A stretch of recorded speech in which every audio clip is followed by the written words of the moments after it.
এতিয়া আপোনালোকে হিসাব কৰক যে এক মাহত এটা পৰিয়ালে কিমান টকা চৰকাৰৰ পৰা পাব পাৰে।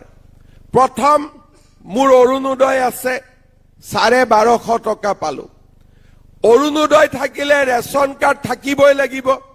ৰেশন কাৰ্ডত চাউল 800 টকাৰ চাউল ঘৰত বিনামূলীয়াকৈ আহিলে।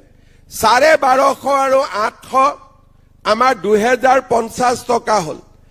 গেছৰ চিলিণ্ডাৰ কিনিলো 400 টকা বেংকৰ একাউণ্টত সোমালে 2400 টকা হল।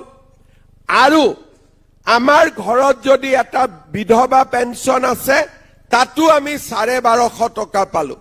24 আৰু 1250 টকা তাতে হিসাব কৰি দিয়ক, প্ৰায় 3600 rupees হল। তাৰ লগত যদি ঘৰত এজন বৃদ্ধও আছে আৰু 250 টকা পালে, তাৰ মানে প্ৰায় 4000 টকা পালে। বোলে নহয় ঘৰত ছোৱালী এজনী আছে যোনে কলেজত পঢ়ি আছে, 1250 টকা আকৌ চৰকাৰৰ পৰা নিযুত মইনা আঁচনি পালে, 5200 টকা হল।